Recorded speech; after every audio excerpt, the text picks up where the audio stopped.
발목이나 허리를 삐끗했을 때, 속이 쓰리거나 배가 아팠을 때, 피부가 가려울 때 병원을 가보면 염증 때문입니다 라는 말 들어보신 적 있으시죠?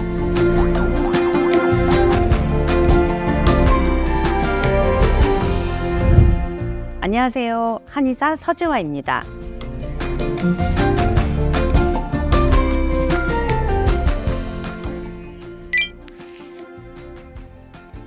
염증은 왜 일어나는 것일까요? 지루성 두피염, 알러지성 결막염, 비염, 식도염, 위염, 장염, 관절염까지 염증은 우리 몸 곳곳에서 다양한 모습으로 나타납니다. 우리의 몸이 살아가려면 수많은 세포들이 생성하고 증식되고 사멸을 반복해서 생명이 유지가 됩니다. 이때 외부에서 바이러스나 세균, 이물질로부터 내 몸이 공격을 받으면 내 몸은 염증 반응을 일으켜서 외부 자극으로부터 몸을 보호하려고 하는데요. 이때의 염증은 건강한 신체적 반응입니다.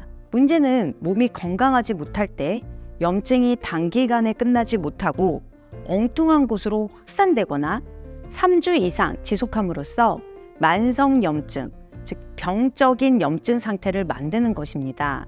이때 우리는 이 병적인 염증의 원인을 찾기보다는 염증을 즉각적으로 없애고자 소염제나 진통제를 사용하는 경우가 흔합니다. 이렇게 하면 잠깐의 염증은 완화될 수 있지만 진짜 원인을 제거하지 않았기 때문에 염증은 자꾸 반복되고 삶의 질을 떨어뜨립니다. 만성염증의 가장 큰 원인은 바로 비만입니다. 21세기 신종 전염병이라고 불리우는 비만은 우리의 몸을 염증 상태로 만듭니다. 특히 이 내장지방은 언제라도 간 문맥 혈관을 타고서 온몸 곳곳을 돌아다니고 아디포카인이라는 염증 물질을 분비하는데요. 혈전을 형성하기도 하고 혈관을 공격하기도 하면서 면역계를 교란시켜 급기야는 암 유병률을 높이기도 합니다. 내장지방이 많은 경우 치매나 우울증의 유병률이 3배까지도 높인다는 보고를 보면 내장지방은 뇌신경에도 염증 반응을 일으킵니다. 간단한 테스트를 한번 해볼게요. 엄지와 검지손가락을 이용해서 뱃살을 한번 꼬집어 보세요. 이걸 핀치 테스트라고 하는데요. 뱃살의 두께가 2cm 이상일 경우는 피하지방 위주로 뱃살이 찐 것이라 안심하셔도 되고요. 핀치 테스트를 했는데 뱃살이 잘 찝히지 않고 만약 허리둘레가 90cm 이상인 남성, 85cm 이상인 여성은 내장지방이 쌓여있을 확률이 높습니다. 내장지방으로 만성염증을 앓으실 수 있기 때문에 다이어트를 꼭 하셔야 합니다. 무작정 굶어서 체중계 숫자만을 줄이는 다이어트는 오히려 내장지방을 쌓이게 하므로 지양하셔야 하고요. 만성염증을 줄이기 위한 내장지방을 쏙쏙 골라서 뺄 수 있는 똑똑한 다이어트를 하셔야 합니다. 그 꿀팁 3가지를 알려드릴게요. 첫째, 식사는 식사로만 끝내기, 디저트는 먹지 않는다. 음식을 먹으면 혈당이 높아집니다. 그런데 이 상태에서 과일, 케이크, 달달한 커피, 음료수 이런 디저트를 먹게 되면요. 혈당은 훨씬 더 높아집니다.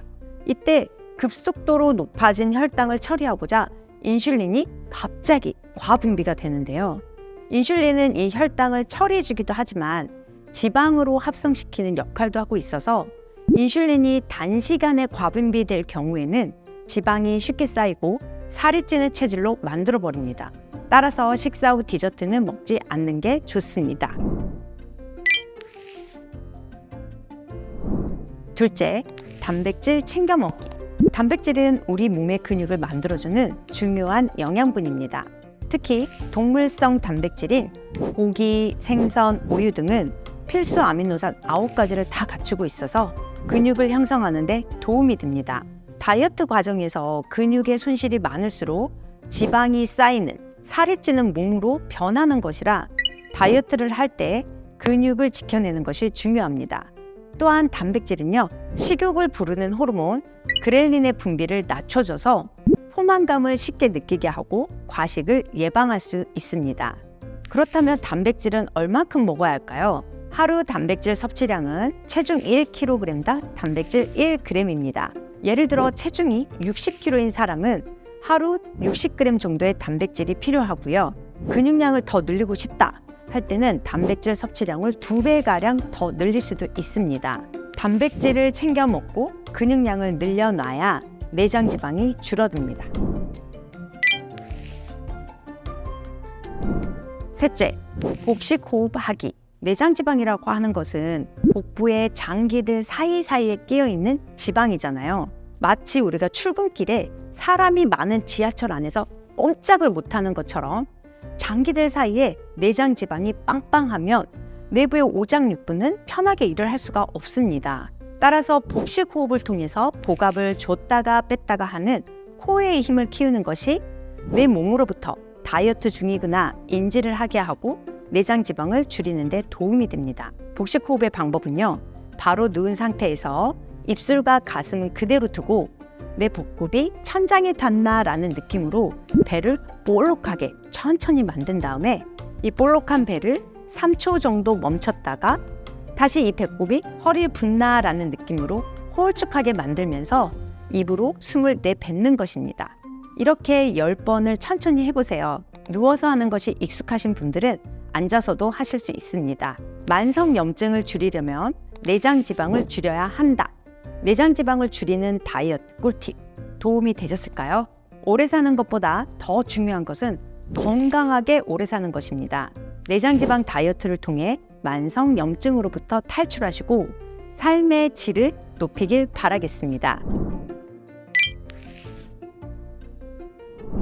구독자분들이 재밌는 댓글을 남겨주셨는데요. 그중에 질문 하나를 뽑아서 제가 답변을 드려보도록 하겠습니다. 최근에 복부에 살이 급격히 쪘는데 조금만 먹어도 소화가 잘 안 되고 배가 확 불러요. 어떻게 해야 될까요? 우선은 첫 번째, 조금만 먹는 게 맞으신가요? 두 번째, 이 식사를 하실 때 불규칙하게 드시는 분들은 하루 중 내가 밥을 많이 먹었다라는 인지는 못하시지만 한 끼니에 너무 급격하게 과식, 폭식을 하시는 경향이 있습니다.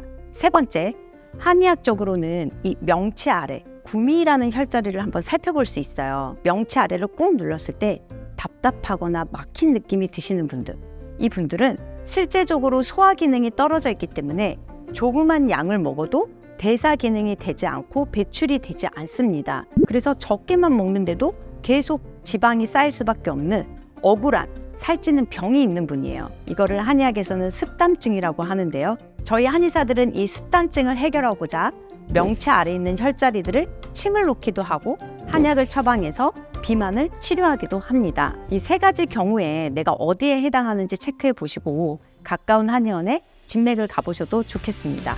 감사합니다.